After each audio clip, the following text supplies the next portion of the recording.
पिताଙ୍କ श्राद्ध दिवस रे निःशुल्क होमियोपैथिक स्वास्थ्य सेवा शिविर बरी औरंगाबाद तत्तर ठारे Yudhishthir Tripathi memorial charitable trust एवं बरी अंचल अग्रणी होमियो प्रतिष्ठान कमला होमियो सेवा सदन मिलित आनुकूल्य रे अग्रणी होमियोपैथिक औषध प्रस्तुतकारी संस्था SBL private limited Allen homeo laboratory Hyderabad एवं Hapro homeo chemical private limited सहयोग एक मागणा होमियोपैथिक स्वास्थ्य शिविर अनुष्ठित हो जाइछि।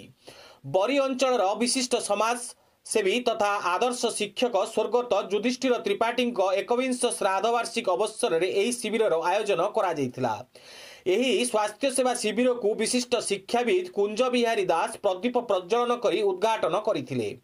एही अवसर में स्वर्गत त्रिपाठी स्मृतिचारण उद्देश्य समाजसेवी क्षेत्र में चिकित्सकों भूमिका एवं प्राकृतिक प्रक्रिया बिना औषध प्रयोग में केउं भली भाव में जड़े सुस्थ रही पारिबो से विषय में एक आलोचना चक्र अनुष्ठित होइतिला।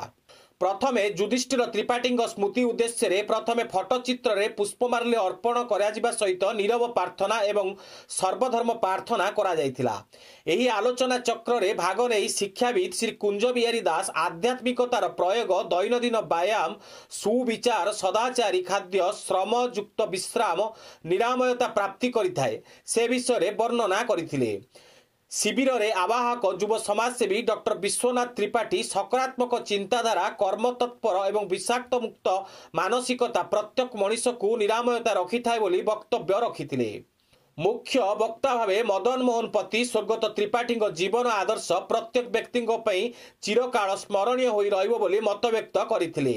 अन्य मानक मध्यरे सम्मानीय अतिथि भावे स्तंभकार अमूल्य कुमार पंडा अवसर प्राप्त सेना कर्मचारी संघर सभापति गयाधर दास वरिष्ठ कलाकार सोमनाथ द्विवेदी समाजसेवी अजय कुमार साहू संजय कुमार पाढ़ी ट्रस्ट अध्यक्षा चंचला त्रिपाठी प्रीतिरंजन भारती स्वयं संपूर्णा त्रिपाठी प्रभृति जोगदे यह आलोचना चक्र में निजस्व मत रखिथिले। स्वास्थ्य सेवा शिविर कार्यक्रमटी सकाळ 9टारू आरंभ होइतिला। Doctor Govind Sahu doctor Debabrata Jena doctor Parthasarathi Routray doctor Albert Mohanty doctor Biswanath Tripathi homeo भेषज सहायक कान्नुचरण नायक हरप्रसाद पंडा 119 जन रोगी स्वास्थ्य परीक्षा कराई बिना मूल्य होमियोपैथिक औषध वितरण करा जायतिला।